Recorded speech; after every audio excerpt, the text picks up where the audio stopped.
Angry Bears Fan Podcast. Like, follow, subscribe, all that good stuff. Coming off the heels of a huge Bears preseason victory, if you can call any preseason victory huge. 38 nothing against the Bills. I don't think any of their starters played. I'm not positive. I don't know if the offensive starters played. I didn't see too many defensive starters out there. I'm not really in tune with their injury statuses. But nonetheless, the Bears went out and did what they were supposed to do. Caleb looked sharp.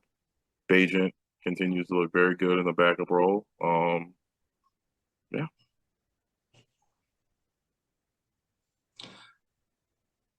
Yeah, I mean, you couldn't have asked for a better start, in terms of Caleb Williams. Like, I know a lot of the defensive starters weren't playing necessarily for the Bills and stuff like that, but you saw everything that you wanted to see from Caleb in terms of, quick decision making, ball getting out of his hands fast.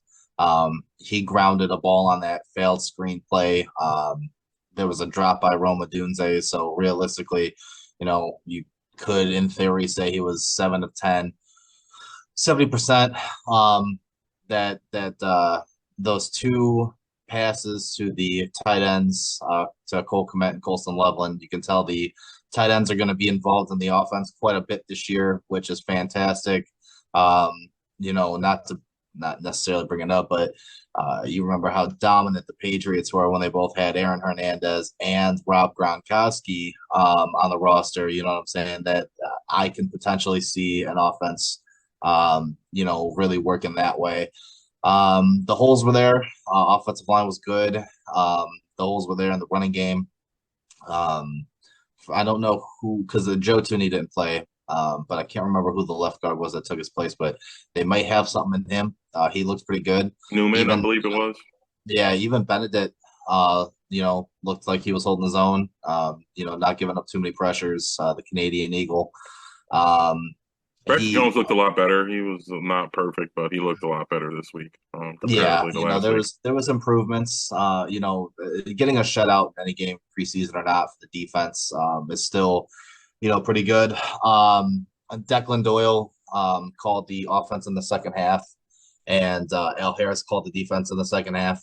I liked the aggressiveness still in the second half from Al Harris. You know what I'm saying? So that you could tell the philosophy of that defense is attack, attack, attack. Fourth quarter with the third stringers in, he's sending safety blitzes in the fourth quarter. It was just good to see. It was a breath of fresh air. We have kind of a dress rehearsal coming up on Friday against the Chiefs. I'm still, the people battling for final roster spots, so I'm still going to watch that game to kind of see Ben what goes Johnson on came with out, I that. think, today, maybe yesterday, but he said the starters will play. My Oh, guess, based on what happened this week, I'm guessing one drive, maybe two. But he did say at House Hall, I believe it was today. I'm not positive. It was maybe it could have been yesterday, but he said either today or yesterday that the starters will play. How much will be based on how practice goes or whatever. But um, that's good to see. I've been harping on it. I want to see them play more. I think Caleb should have played a couple more snaps, but I mean, what do I know? Joe Burrow's out there, throwing 10, 15 passes each game. Joe Burrow shouldn't have been out there. I was watching the highlights of that game, and that man was getting fucking killed. I don't know what Cincinnati's doing. I know they're shopping Trey Hendrickson, and I sent you that message on Messenger and stuff like that about how they're fielding calls for Trey Hendrickson and stuff like that. But I mean, they're just gonna get Joe Burrow killed. But going back to the Bears, for you, you were kind of talking about the starters playing, everything else like that. What stuck out to you as a positive? And give me a couple of your negatives of what you thought Well, of this game. positive, like I said to end yet last time, was they started fast. We up with a 95-yard drive, something like that, and scored. I want to see that. We need more of that. That was the Bears and Caleb didn't do that the entire season. I think we got two field goals. That just a lot of energy, especially when we get the ball first. Just a lot of energy takes a little bit of pressure off your defense, gives the team confidence, and as you can see as a whole, we were firing on all cylinders. Negatively, honestly, it was like a perfect game. So inside the game, not really much, but I didn't like that they didn't play. Like Caleb didn't play more. It looked like Luther Burden was running with the second. I don't know. It was weird. It looked like he was running with the second team, and they were letting I forgot. I can't pronounce his name. I don't want to butcher it, but letting him run as the third wide receiver with the first. I don't know. It was weird, but Burden looked great too. A couple great passes. We saw that And I know A you asked couple for of great bad, blocks. yes, bad things, but it showed how Ben Johnson's offense, he gets playmakers open. I like, and they design plays where Caleb doesn't have to think this guy's going to be open and we're going to throw him the ball quick and let them work. You saw with Colson Loveland, they do that with him as well. I've been harping on him. I know he's great. He's a matchup nightmare, like you're saying, with two tight end sets. It's hard to play us. If you come out with an extra DB, we're going to run it. If you come out with a linebacker, there are no linebackers in guard Colson Loveland. So this can be fun. I think Ben Johnson really put on a show. You saw, you know what I mean. They were talking about how serious he was the whole game, even up. I mean, and to pump the brakes a little bit, we did beat the shit out of the Bills last year. It wasn't 38-0, but it was like 31-6 or 7 or something. It was a lot. We beat them by double digits, beat down on them. So, but we just saw the things you wanted to see.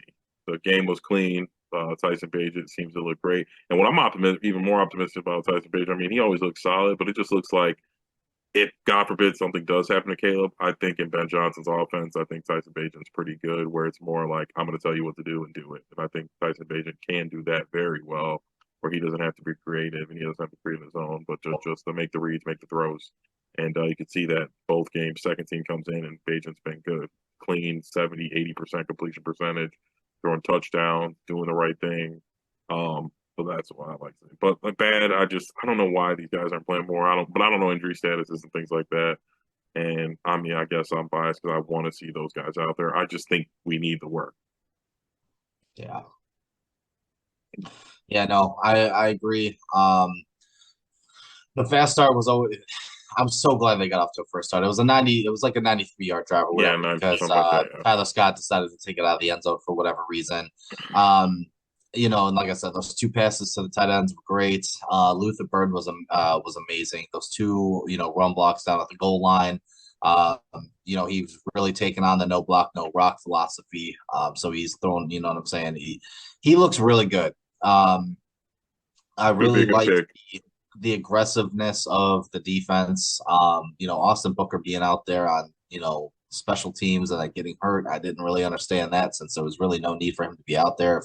If you're thinking he's going to be a contributor in the regular season, once you pull your guys, you might as well, you know what I'm saying, pull him out too. I didn't really care for that.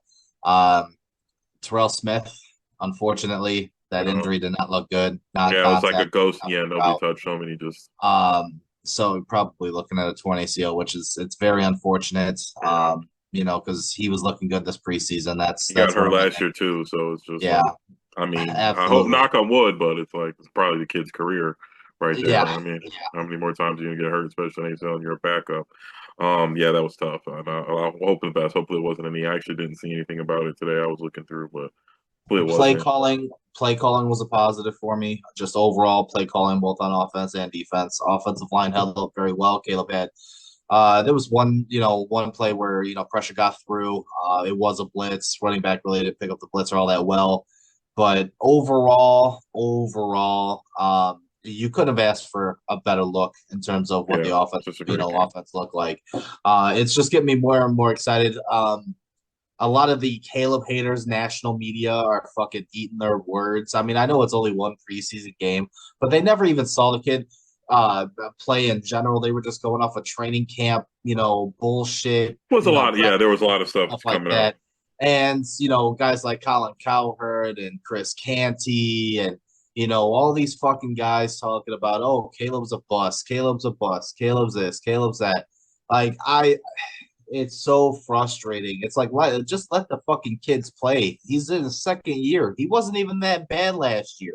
I don't. Uh, That's weird. And again, everyone knows if you've been watching us, I was on Team Justin, if you want to call it that. But I don't know what is a bust. Like Kwame Brown made a good point. In most of my life, I always would have considered Kwame Brown a bust. And I know this is basketball, but one day he explained it, and not in a logical way. And he's like, played the NBA 13 years, something like that, made $100 million, got a championship. Like yeah. he's like, I wasn't the best player, and I didn't, you know what I mean? I didn't turn in it, but it's like, what the fuck? And it's like, and that's what, and I honestly, that after the season went down, and I told you so all year, the Bears sucked. It wasn't Justin, but you look at the numbers, and it's like, if what Caleb did is a bust, and it's like, is everybody a fucking bust? Like, he was mediocre, and as a rookie, that's good. And you just assume. I mean, I know there's the mantra of the sophomore slump, but usually there really isn't a sophomore slump. Either you know what I mean, you were good, and it was just a crazy season with good coaching, or you suck. And I don't think Caleb's in that bucket, but he's going to take a next step. And he did. He threw for 3,800 yards, 3,600 yards, with 20 touchdowns, 6 interceptions. Like, you know what I mean? You're not going to win the Super Bowl. You're not going to go to the Pro Bowl with that, but that's very good. And I think Jaden Daniels and Bo Nix, and, I mean, the Justin Fields stuff, it was just a lot of stuff just working against him. Like if he would have came and like you saw with Stroud did, obviously they went to the playoffs, but he had similar numbers to Stroud in his rookie season, and then we're crowning him. So I think Mhm. it's just a little. Jaden Daniels has just been amazing. Bo Nix, if it's Sean Payton or not, he had a above average season for a regular quarterback, let alone a rookie. And that's just the squeeze. I mean, you're always going to get compared to the guys you got drafted with. You're always going to get compared to the guy you replaced, and you got to wear that. But I do think they were being a little too hard. There was a lot, and I was saying it too. I mean, you can only go off what you hear. So they're saying training Yes. camp's going bad. The Bears have been very secretive, not letting anybody go. Even the rate, I know, I mean, I know you listen to ESPN 100 like I do. Those guys were saying how like limited their access to the team has been this year. So just not a lot of stuff coming out, but it looked good to me. Bajan and seeing how effective Bajan is. If Caleb just isn't a knucklehead, I think in this offense we're going to do just fine. He's going to throw for 4,000 yards, barring any injuries with ease. We're going to get the ball to everybody. Like I think Caleb threw it to 8 different receivers, I believe. Something like what Yeah. he had 7 completion. Like I think all his, I mean, I think he only doubled up on Loveland. It was just a good game. We're getting the ball to everybody. We got a lot of guys who can do a lot of things. Burden and DJ Moore are, they get the ball and they're a threat. Loveland's the same thing. Kmet, he can block, he can go out and catch. So I think Ben Johnson's gonna have his mad scientist hat on, and it's gonna be magic. We've got a tough schedule. I'm pretty sure I'm gonna. I think the over is 5.5 or 6.5. I'm pretty sure I'm gonna bet over that. That just seems like a lock. I know it might be a high from this game, but I just think barring injury, I've just been very optimistic with Dennis Allen in the defense. And if Kyler Gordon stays healthy and Brisker stays healthy, I think we're going to be pretty solid. And I that agree. I think that's getting lost in translation a lot with the Bears too. It's a lot of Caleb, our head coach is an offensive guy, but Dennis Allen is no slouch. And our defense uh, held us back a lot. Like some of these years, Yeah, we would have been a lot absolutely. better. Last year, we'd have been a lot better if they could make some. I mean, I'm sure we had some bad outings by the offense, but the defense wasn't great either. The year before, we were scoring a lot of points. Defense couldn't stop anybody, and we're the Chicago Bears. We are defense. So I want to get a little bit back to that. I know we want to get into the new century and the passing and Caleb and Ben Johnson, all that, but really at the end of the day, it's defense. I mean, Kansas City's got Mahomes, but they've been one of the best defenses in the last few years. We all know how good the Eagles' defense and how much talent they got on that side of the ball as well. So that's what I'm looking forward to, and I do think Dennis Allen's going to do a great job. We got a lot of depth. Um, we just need a pass rusher. We were talking about Trey Hendrickson earlier. I think, and it looks like the Micah stuff souring bad. I've been seeing stuff that they think it might be. It seems personal. I think we got to go on and get one of those guys sooner rather than later. Oh, we absolutely have to, and We I know have we keep to, talking about it. yeah. It's and it could very well be another Khalil Mack situation where you're getting them a week before the week starts Yeah. or before the season starts. So who knows? But they need to do something. I mean, Minnesota's coming up Monday night, and sure, we're all looking forward to it and everything else like that. Defense looks good, but you can never. There's no Have such enough thing pass rusher as or D linemen in general. Like, yeah, there's you no can't have such enough. thing as having too many. So once everybody gets healthy and stuff like that, just having a dominant pass rusher like that, Trey Hendrickson, Micah Parsons, whoever the case may be, having a dominant pass rusher like that really changes the dynamics, especially if you're a man defense, the way that Dennis Allen likes to play. Yeah. The timing of the quarterback is thrown off. You're forcing them into a lot more mistakes. All of a sudden now your defense is starting to, you're getting pick sixes. You're getting those magical returns. You return to form in terms of the defense, 16, 17, where we, went to the playoffs and unfortunately we lost to the Eagles that year. But, that defense was special, and a lot of it was because of the pressure that we were getting, from Khalil Mack, from Akeem Oh yeah, Hicks. oh yeah, You know what I'm big saying? time. So Yeah, a lot of that was just just, need more. Yeah, speeding up and we that had a group of guys. It wasn't just speeding two up or that three guys. quarterback clock. That's what it's all about. And then Yeah, you have a better offense on paper than you did back then too. I mean, Caleb Williams obviously looks the part so far. You got DJ Moore, Roma Dunze, Luther Burden, QZ. He even looked good. You know what I'm saying? Like there's a lot of a lot of talent on this team, yes, and I especially think on yeah, I think offense. yeah, I think guy like Trey Hendrickson, and he helps. You learn, you know what I mean. You get him in the room. Booker can learn from these guys. These guys can learn from him, and like you said, it can't never have enough. And we want pressure from everywhere. We want guys demanding double teams everywhere. I mean, Sweat is good. We gave him his money, but he honestly isn't a demand a double team type of guy. He's a solid DN that when they got nobody else, you got an extra guy, you get him. But with no offense to him, and you know what I mean, he's great in his own, but he's not a you got to set your game plan to this guy. He's going to destroy your Yeah, game type of guy. So Henderson's closer to that back to back, what 16 or 17 sack seasons. Um, and that's not like being like a receiver or anything like that, where like some years you guys have down year, you're throwing a lot, so your numbers are inflated. It's hard to get sacks in the NFL. 17 is a yeah, lot. Like absolutely. you get 8 and you're locked into making $30 million. Like if you're a free agent and you got 8 the last 2 years, you're gonna get 25-30 million. What do we give the Dio? Like he got a huge deal and he doesn't have that many, like he don't have 17 in his career. So um, I people kind of are like hesitant with Trey Anderson, and I don't. He doesn't leap out to you, but 17 sacks is just a ton. You know what I mean? That's It 5 is. away from the what's the record 23. So it's like So yes, I we have to pull the trigger on one of them. If it's Micah, if it's Trey Hendrickson, I don't know, but if one of them end up on the Packers or the Lions, I That'll I'll be a be problem. yes, I'll be calling for somebody's job. And I mean, unless That they just gave up, like you know what I mean, more than we could have, which I don't really see it could be possible. But you know what I mean, something crazy where they sent back something we couldn't have sent. But we can't let them. We know the Lions are in the hunt for somebody. They want somebody.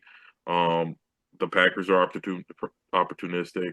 I just don't want um the Commanders made a move last year. I Yeah. just so I don't want one of those guys to end up with them, and because Bowles was trying to save a fourth round pick, or he was trying to hold on to somebody. I don't know. I saw something after you messaged me. I looked it up, and it said they wanted a first round pick and a young player, which seems ridiculous at this point in the juncture. Maybe they could have got that. Maybe I don't know, but I don't. If that's the price and that's what he goes for, I don't think I would be too upset with Poles if we didn't get Henderson. If it would have cost us like this year's first and Booker, I don't know if I want to pay that price. Um, Yeah, that's a heavy price to pay. yeah, I because I It's like Booker. He's shown signs. He's got Dennis Allen in his ear now. We got a whole new coaching staff. These guys are gonna really coach him up. I mean, if it was like him in a second, yeah, go ahead. But the first and that just seems like that seems like overkill for a guy that we know is only gonna play for 2 years.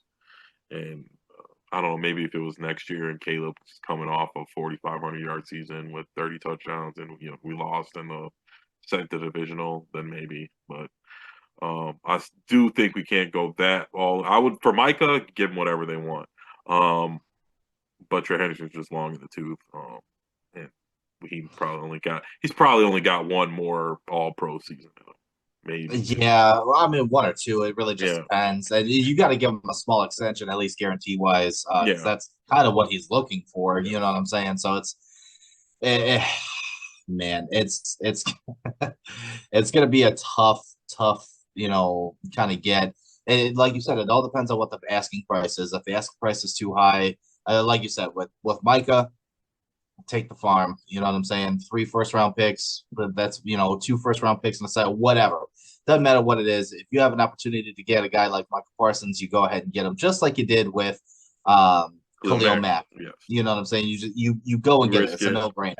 Um, but I'm excited to see where the season goes. I mean, I Yeah, know it's just preseason, and we got to see the starters. We got a little bit of a taste of the starters. I'm excited because I look at it as an opportunity to expand on a lost season last year. Um, the hype is real. Ben Johnson seems like he's a really I good was just coach. gonna say that. I know, like, He's I got pointed his out. guys playing there. Yeah, You know what I'm saying? So yeah, I'm excited for it, man. I can't wait till Friday. I can't wait to see some of these starters play, if they do play a little bit more. And then in 2 weeks, about 2.5 weeks against Minnesota. I mean, we're almost there. It's as of today, it's the 19th. You got about 20 days, so 3 weeks really until the start of the season. Monday night against Minnesota, in Chicago. You have to win that game. You have to win that game. You're yes. starting off against two divisional opponents. You can't. When's the last time we won? What, week one? Justin's second year, we played the 49ers in the rain, right? We won that game. Yeah, Was it? yeah. You But can't you can't start 0-2 in your division. You can't. You absolutely cannot do that if you have any shot in the playoffs this year. So you got to win. You got to beat Minnesota or you got to beat Detroit. And Detroit did lose both their coordinators, but it's still Detroit. They're still a very talented football team. they've been. So I mean, I've been keeping up with them. They seem to be. I mean, I don't know what the play calling is going to be like because I don't watch any of the games, but the intensity is still there. Dan Campbell is still Dan Campbell. I was reading that they literally beat the shit out of the Dolphins in practice. It was like, they said it was like varsity versus JV, where they were just dominating them from start to finish. That the Dolphins couldn't do anything on either side of the ball. Um, so I think they got a chip on their shoulder. They're definitely going to want to beat Ben Johnson and the Bears. So regardless of how good or bad they are next year, they're going to want to beat us. So, and it's like, again, it's a division game. Even with last year, what they were good, what they beat us. Did they beat us both times last year? Yeah. Yes. I yeah, can't remember. But even with yeah, Justin, we were splitting with them. Even when usually we split with the Lions, regardless of how either of us are doing. Um, but I'm ready for that.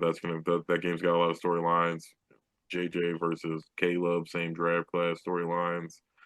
Um, yeah, it's shaping up to be an interesting NFL season. A couple guys weren't signed, and I mean, there aren't real reports that the Bears are making moves, but it just seems like if anybody's going to make a big trade before the season, my antennas are up that it has to be the Bears. We got the assets, we've got the runway with the quarterback, absolutely, um, absolutely. and we just have the pressure to do it. Like, do the Commanders really have to make a move? They already overachieved. If they, all they got to do is make the playoffs again, I think they're fine.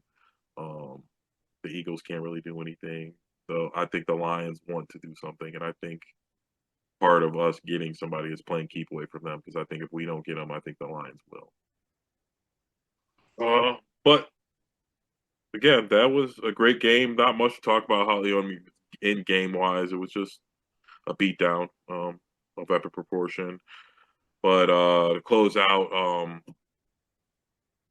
Kevin Poles was talking about Arlington Heights. It looks like they're locked in there. I know that every time they say that, 2 months later they're talking about Bill going back, but I really think Arlington Heights is the move. The city's just not enough room unless they're really gonna build like a whole like area. I mean, I haven't been in years and we're older now, but you couldn't even tailgate there anymore, really. Yeah. It's like what is going on? We're the Chicago Bears. Like I was just I was reading a story about the Kansas City Chiefs. They're like on a game day, on a preseason day. There's like their stadiums in like the suburbs, and it's like they say it's 2, 3, 4 miles long of tents out, people tailgate, and it's like I want something like that. And Arlington Heights isn't too far, and people are similar. Most of the people going to the game aren't people who live in the city anyway. Uh, but that's about it. Bear down, like, follow, subscribe. What day is the game next week? I can't remember. Chiefs. Is it Sunday again? This week it's Friday, and then Friday. Okay, I knew it was there's Monday. no there's no preseason No after week that. four, more week Yep, four, and no then week 4 anymore. So all right. We'll see you guys next week. And I'm sure. Hopefully, we'll see you soon, buddy. Adios. I'll see you.